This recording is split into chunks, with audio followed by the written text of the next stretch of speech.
Welcome to Eklavya study point and I am Sachin. और आज की इस वीडियो में हम सभी क्लास 12th हिस्ट्री से आपके मोस्ट इंपॉर्टेंट एमसीक्यूज करने वाले हैं। और ये वन शॉट वीडियो है, बोर्ड एग्जाम के लिए काफ़ी हेल्पफुल होगी और आपको पीडीएफ भी दे दी जाएगी सभी क्वेश्चंस की। तो चलिए वीडियो को स्टार्ट करते हैं। आपको बताना चाहूँगा कि अगर आप कुछ भी बात करना चाहें या आपका कोई डाउट हो, अगर कुछ पूछना है तो आप मुझे इंस्टाग्राम पे मैसेज कर सकते हैं। यूज़र नेम आप सभी के सामने लिखा हुआ है।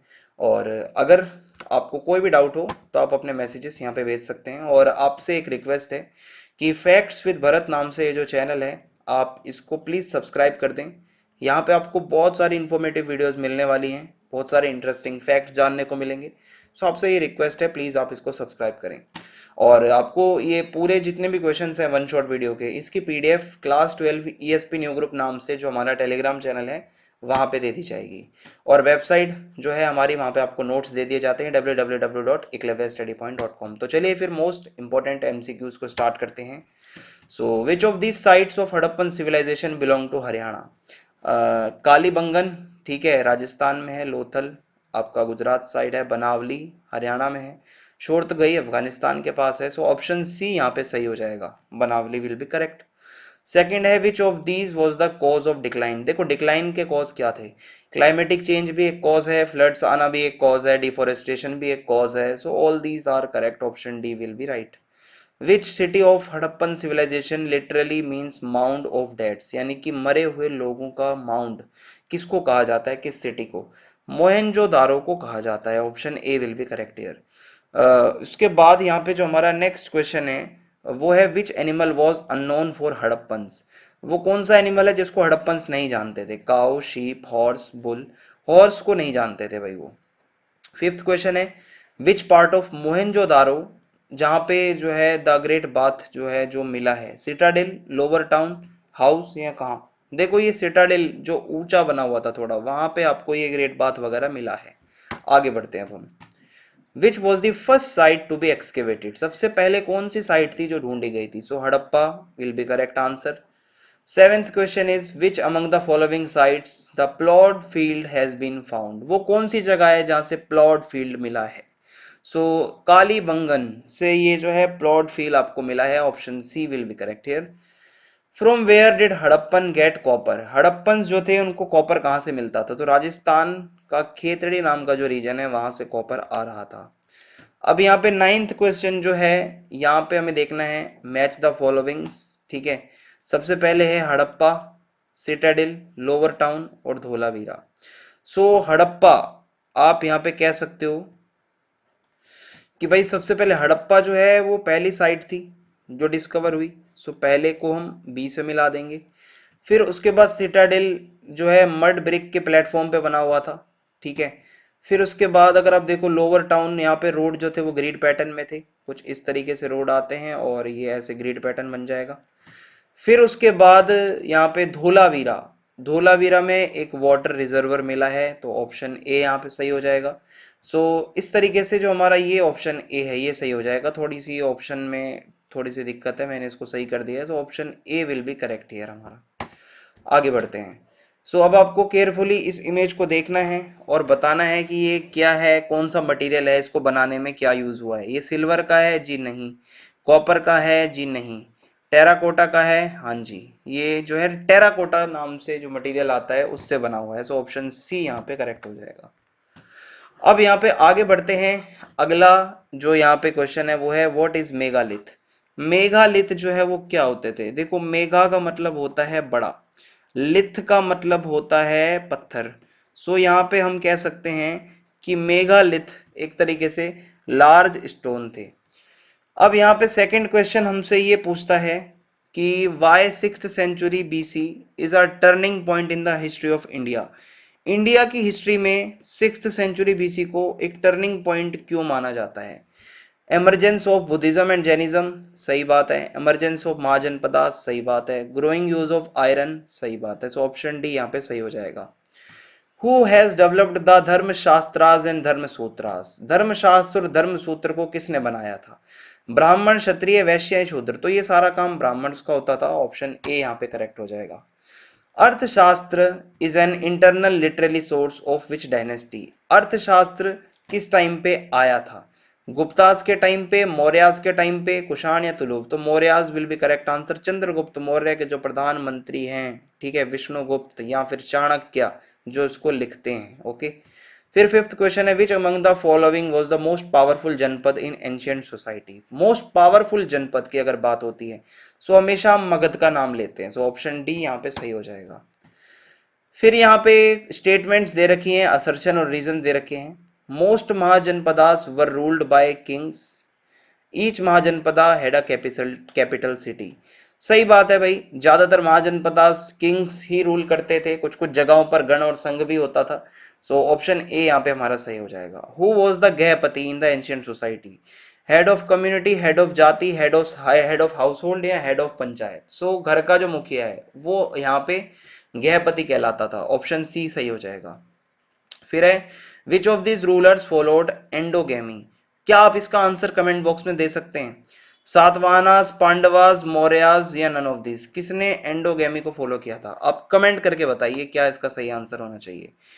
अब यहाँ पे हमारा नेक्स्ट क्वेश्चन है, जो थर्ड चैप्टर से है हमारा, the critical edition of Mahabharata was prepared by? जो महाभारत का क्रिटिकल एडिशन है वो किसने प्रिपेयर किया था? वेद व्यास जी ने, गणेश ने, वी एस सुंगथांकर जी ने या युधिष्ठिर जी ने? ऑप्शन सी सही हो जाएगा। वी एस सुंगथांकर करेक्ट आंसर है, क्योंकि ये संस्कृत के एक बहुत महान स्कॉलर थे, इनको 47 साल लग गए थे लगभग इस प्रोजेक्ट को कंप्लीट करने में। फिर है, विच of the given statement is correct? कौन सी स्टेटमेंट है जो करेक्ट है? सो यहाँ पे हमें दे रखा है, Mahabharata is a story of kingship relation. ठीक है, महाभारत एक ऐसी स्टोरी है जो कि किंगशिप और रिलेशन से रिलेटेड है। It describes feud over land and power between two groups of cousin. सही है भाई, ऑप्शन सी सही है, बोथ आर करेक्ट। फिर उसके बाद है, the term used when descent is traced through the mothers. ठीक है, जब आप डिसेंडेंट, जो आगे जो भी आपके आने वाले हैं जो बच्चे होंगे वो अपने माता के नाम से जाने जाएंगे, सो वो कौन सी मतलब होती है सिस्टम, क्या कहते हैं उसको? तो उसको मैट्रिलिनी कहते हैं। ऑप्शन बी यहाँ पे सही हो जाएगा। Who was god of valour, warfare and rain? So इसके जो भगवान हैं, लड़ाई, वॉर, ठीक है, बारिश, तो इंद्र को माना जाता है। ऑप्शन सी सही हो जाएगा यहाँ पे।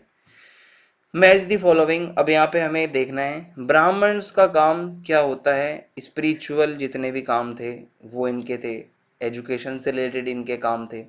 क्षत्रियास जो होते थे ये वॉरफेयर में जाते थे, रूलिंग क्लास थी। वैश्य ट्रेड और एग्रीकल्चर में थे, और शूद्रास जो थे वो सर्विंग सुपीरियर्स थे। सो हमारा ए जो है वो 2 से मैच होगा, ठीक है, बी जो है हमारा 3 से मैच होगा, और सी हमारा 1 से मैच होगा, और डी 4 से मैच होगा। So option B will be correct here. अब यहाँ पे हमें दे रखा है एक इमेज है सिल्वर कॉइन की, आपको बताना है कि ये कौन से रूलर का है। गुप्ता रूलर है, मौर्यन रूलर है, सतवाहना रूलर है या शक रूलर है? क्या आप बता सकते हो देख के सिक्का? ठीक है, मैं जानना चाहता हूँ आपको कितनी इंफॉर्मेशन है आपके पास।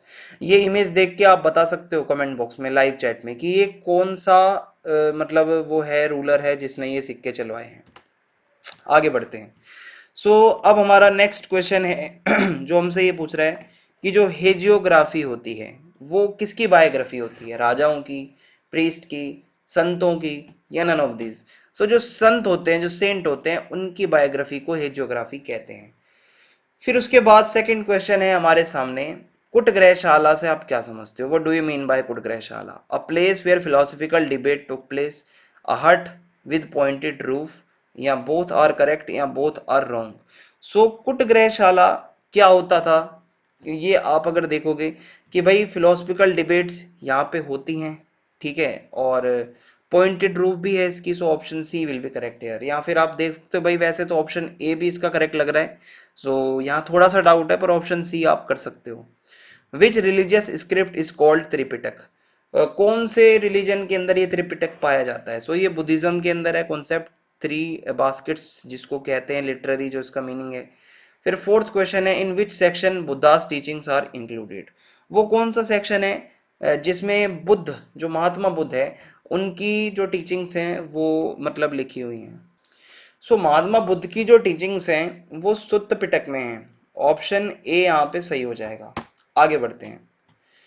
Who was Mahaprajapati Gautami? Mother of Buddha, step mother of Buddha, sister of Buddha, disciple of Buddha. महा प्रजापति गौतमी जो थी वो कौन थी? वो महात्मा बुद्ध की स्टेप मदर थी। ऑप्शन बी सही हो जाएगा। How many tirthankaras are recorded in the history of Jainism? कितने तीर्थंकर रह चुके हैं, ठीक है, जैन जो हम कहते हैं भाई जैनिज्म में आज तक कितने तीर्थंकर्स हुए हैं? तो लगभग 24 तीर्थंकरास माने जाते हैं। Option D will be correct here. आगे बढ़ते हैं। आइडेंटिफाई द गिवन इमेज, आपको इमेज को आइडेंटिफाई करना है और फिर बताना है कि ये क्या है। बुद्धिस्ट मैन्युस्क्रिप्ट इन पाली, बुद्धिस्ट मैन्युस्क्रिप्ट इन खरोष्टी, बुद्धिस्ट मैन्युस्क्रिप्ट इन संस्कृत या बुद्धिस्ट मैन्युस्क्रिप्ट इन तमिल? ये बुद्धिस्ट मैन्युस्क्रिप्ट इन संस्कृत में है, ठीक है। ऑप्शन सी यहाँ पे सही हो जाएगा। आगे बढ़ते हैं हम। उसके बाद अगला क्वेश्चन हमसे ये कह रहा है कि हु वर द नगर शेठ, ठीक है। नगर शेठ किसको कहा जाता था? Head of the merchant community, head of the village community, head of the village panchayat या none of the above? Head of the merchant community, merchant community के जो हेड होते थे उनको नगर शेठ कहा जाता था।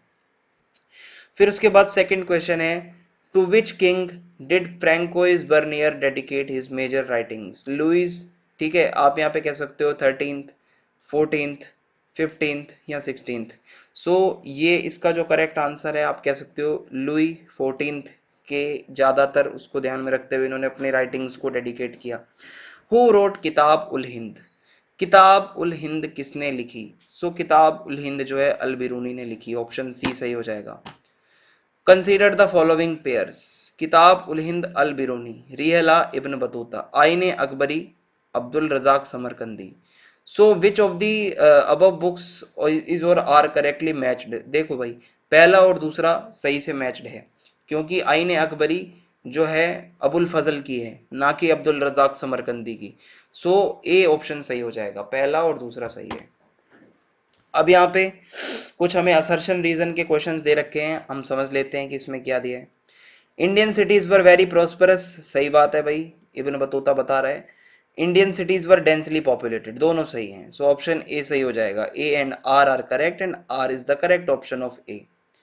विच of the following travellers was appointed as the qazi और जज ऑफ दिल्ली? देखो भाई, कौन सा वो था जिसको जज भी बनाया था या काजी बनाया गया था दिल्ली के सुल्तान ने, मोहम्मद बिन तुगलक ने? इब्न बतूता को बनाया गया था। ऑप्शन डी यहाँ पे सही हो जाएगा।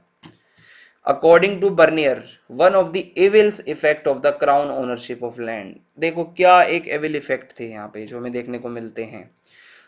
एक तो ये है कि एब्सेंस ऑफ ओनरशिप। देखो भाई, फार्मर्स के खुद के लैंड नहीं होते थे, ये सबसे बड़ी दिक्कत है। पुअर एग्रीकल्चरल प्रोडक्शन, प्रोडक्शन अच्छे नहीं होंगे। दूसरा और तीसरा हमारा सही है। Option B will be correct here. फिर उसके बाद है whose followers are called the Vira Shaivites? Vira Shaivites जो हैं वो किसके फॉलोवर्स को कहा जाता था? तो इसके अंदर वीर शैवाइट्स जो हैं वो माने जाते हैं बास बन्ना जो थे, ठीक है, जिन्होंने लिंगायत को स्टार्ट किया था।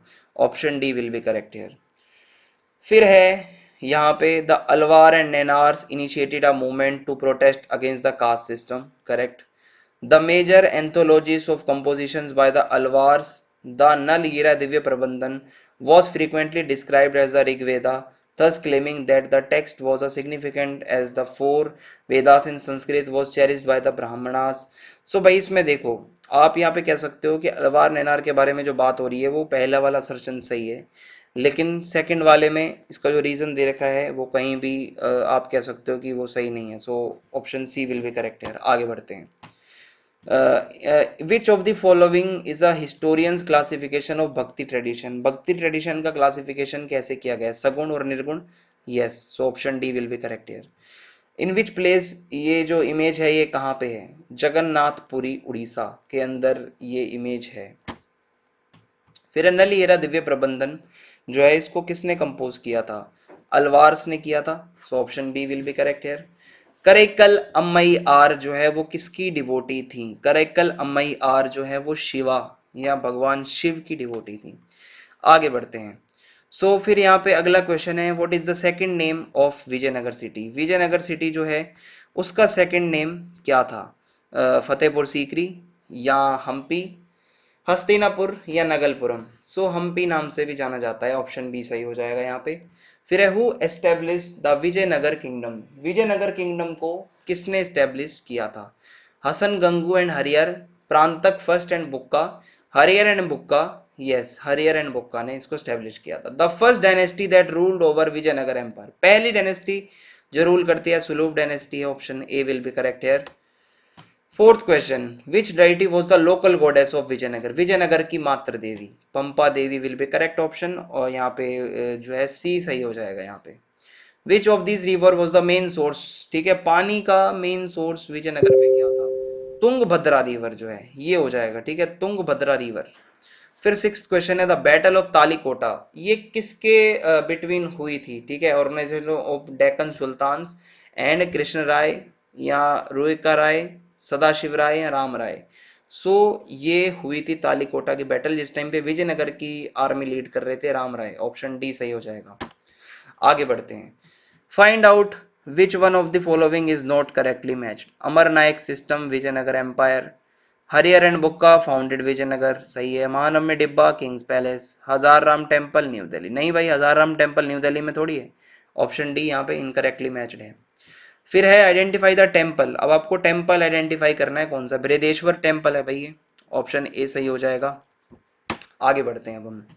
So the basic unit of agricultural society, ठीक है जो बेसिक यूनिट जो मानी जाती थी एग्रीकल्चरल सोसाइटी की वो विलेज है, ठीक है विलेज लेवल से स्टार्ट होता था, so option A will be correct here.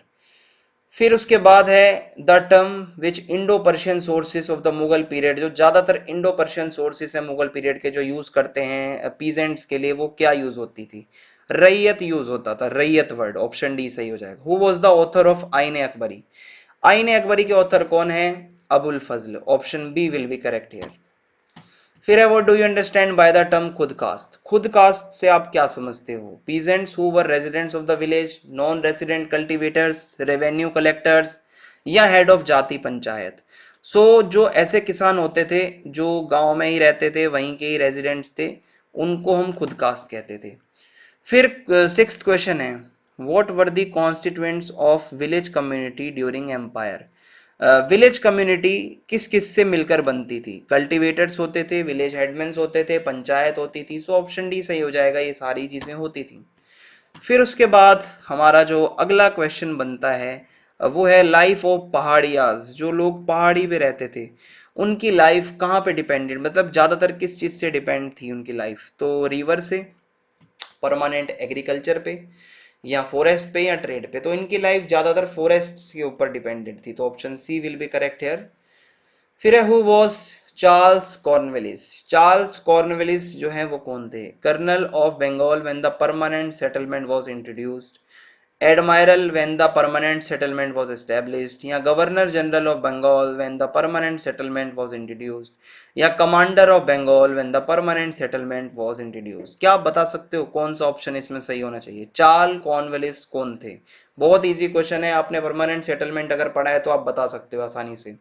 Live chat में आप इसको जरूर लिख के बताएं कि क्या इसका आंसर होना चाहिए, क्योंकि एक दो क्वेश्चन मैं आपसे भी पूछता चलूंगा। To whom with the permanent settlement was made, permanent settlement जो है किसके बीच में हुआ था?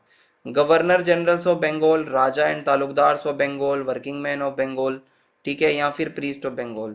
सो यहाँ पे आप कह सकते हो कि governor general of Bengal, option A will be correct here.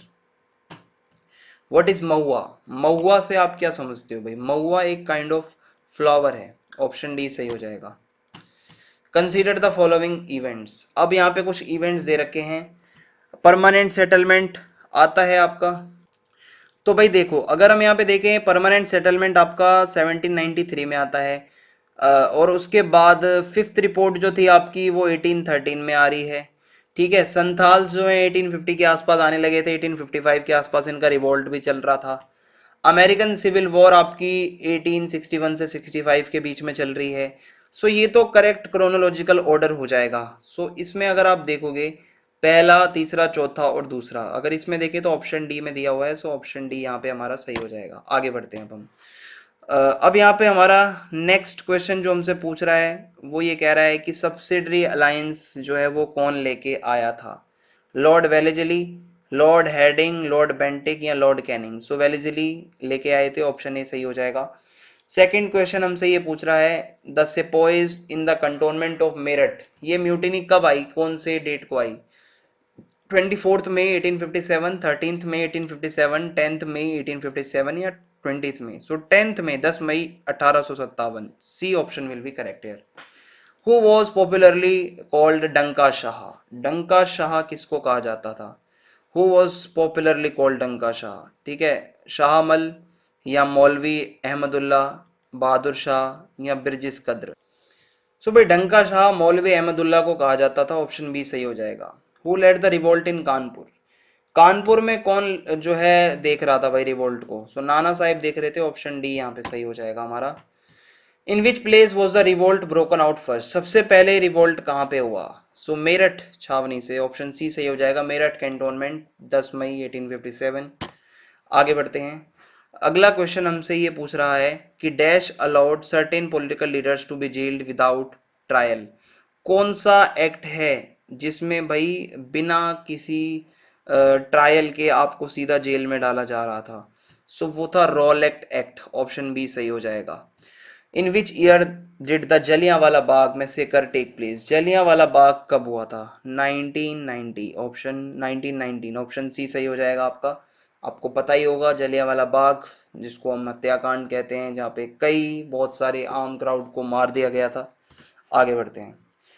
फिर उसके बाद है ये जो इवेंट्स दे रखे हैं आपको क्रोनोलॉजिकल सीक्वेंस में इनको लगाना है।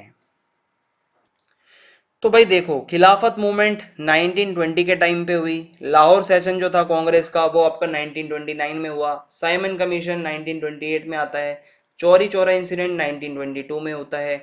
सो यहाँ पे आप देखोगे सबसे पहले तो खिलाफत मूवमेंट वाला सही रहेगा, मतलब जो है पहला हो जाएगा सही क्रोनोलॉजिकल ऑर्डर में। और उसके बाद अगर आप देखो चौरी चौरा इंसिडेंट ये आ रहा है इसके बाद, ठीक है 22 में। सो फिर ये पहला हो जाएगा और उसके बाद फोर्थ वाला आ जाएगा। और उसके बाद आपका साइमन कमीशन 1928 और उसके बाद लाहौर सेशन ऑफ कांग्रेस। तो इस तरीके से हमारा ऑप्शन बी यहाँ पे सही हो जाएगा। आगे बढ़ते हैं। Given below are the two statements, दो स्टेटमेंट्स दी हुई हैं, हमें पहले इसको अच्छे से पढ़ना है, समझना है और फिर बताना है कि क्या सही होगा।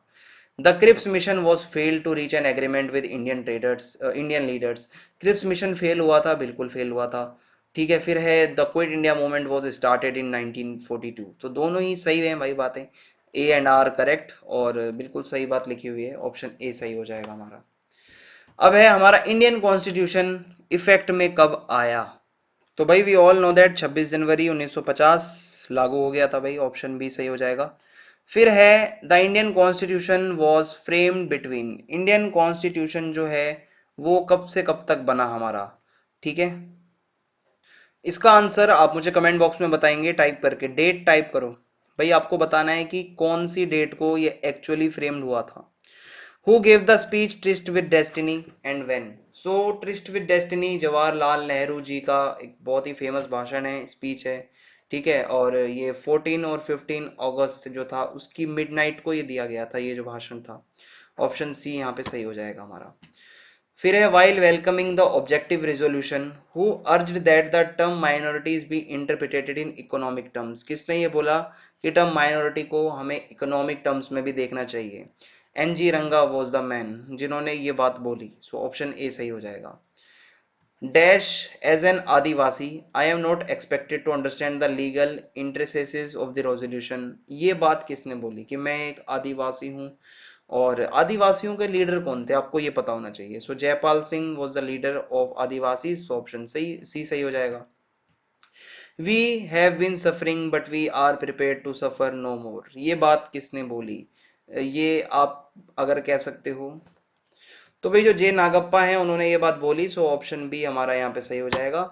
और उसके बाद अगला क्वेश्चन हमसे ये कहता है कि वो कौन सा आर्टिकल है जिसमें सेंटर के पास बहुत ज्यादा पावर आ जाती है और वो एक स्टेट को पूरा मतलब टेक ओवर कर सकता है गवर्नर के रिकमेंडेशन पे।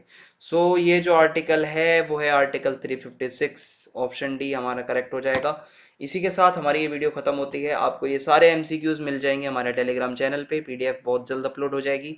चैनल को आप सब्सक्राइब कर दें, ज़्यादा से ज़्यादा वीडियो को लाइक करें और शेयर करें जय हिंद, जय